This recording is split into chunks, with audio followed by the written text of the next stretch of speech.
30 right now. This year's legislative session has just started, and there are calls to increase education funding. Superintendents and mayors from 5 of Connecticut's largest cities are urging lawmakers and the governor to support students with what are considered high needs. Chief political reporter Susan Raff is live in Hartford with what they are asking for and why. Susan. Stephanie, it was somewhat of an unprecedented move. All the mayors and superintendents from the state's 5 largest cities coming to the Capitol asking for more money. They all have something in common. They have large numbers of students with high needs. Now, these are students who may have disabilities. They're also students who may come from low-income families, and they might be multilingual learners. The reality is right now that across the state, many of the districts that serve our high-need students are not able to provide a full opportunity for our young people. Mayors and superintendents from Hartford, Waterbury, New Haven, Bridgeport, and Stamford are calling on lawmakers for more funding.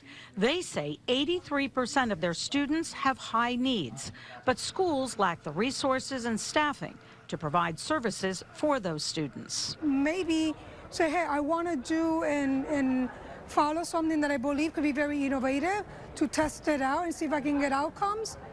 I don't even have that luxury because I am still trying to fill the gap that I have in doing the essentials. They're calling on lawmakers to adjust those fiscal guardrails to give them more than $500 million in funding. The guardrails are measures put in place to control spending.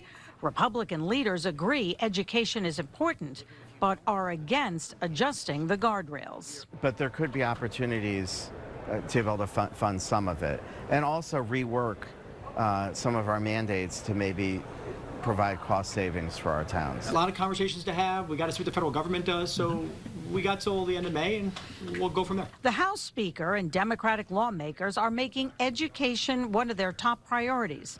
Senate Bill 1 focuses on helping schools provide services for special needs students and more oversight on how towns use their funding. I've already spoken with teachers, superintendents, boards of education, and parents who all agree that special education is in need of immediate special attention.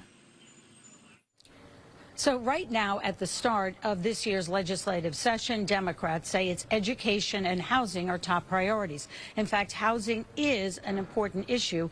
We are told Connecticut has a shortage of some 90,000 housing units. Now, today, the Connecticut Conference of Municipalities praised both of these priorities, saying we need critical investments in both. Your chief political reporter, Susan Raff, live at the state capitol here in Hartford tonight. Susan, thank you. Now, if I've